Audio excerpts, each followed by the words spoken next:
കളിച്ച് തളർന്ന പൂച്ചക്കുഞ്ഞ് പാല് കുടിക്കാൻ പാത്രത്തിനടുത്തേക്ക് ചെന്നപ്പോഴാണ് വരിവെച്ച് പോകുന്ന കുറേ ഉറുമ്പുകളെ കണ്ടത്.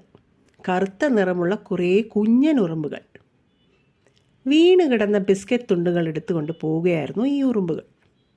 ഈ ഞങ്ങളുടെ വഴി തടഞ്ഞാണ് നിൽക്കുന്നത്, മാറി നിൽക്കൂ, ഞങ്ങൾ അങ്ങ് പൊക്കോട്ടെ. ക്ഷമിക്കണേ ഉറുമ്പേ, ഞാൻ അറിയാതെ നിന്നതാണ് കേട്ടോ. അത് സാരമില്ല. ഉറുമ്പുകൾ ചിരിച്ച് നന്ദി പറഞ്ഞുകൊണ്ട് ബിസ്ക്കറ്റ് തുണ്ടുകളുമായി വരിവരിയായി നടന്നുപോയി. നിനക്ക് ബിസ്ക്കറ്റ് കിട്ടിയില്ലേ ഉറുമ്പേ എന്ന് ചോദിക്കാനായി പൂച്ചക്കുഞ്ഞ് അതിൻ്റെ അടുത്തേക്ക് ചെന്നു. അടുത്ത് ചെന്നപ്പോൾ ആ ചുവന്ന ഉറുമ്പ് പൂച്ചക്കുഞ്ഞിൻ്റെ മൂക്കിൽ തന്നെ നല്ലൊരു കടി കൊടുത്തു. വേദന എടുത്തപ്പോൾ പൂച്ചക്കുഞ്ഞ് അയ്യോ എൻ്റെ മൂക്കേ എന്ന് ഉറക്കെ നിലവിളിച്ചുകൊണ്ട് അകത്തേക്ക് ഓടി. പൂച്ചക്കുഞ്ഞെ, കറുത്ത ഉറുമ്പുകൾ കടിക്കില്ല, പക്ഷേ ചുവന്ന ഉറുമ്പുകൾ കടിക്കും.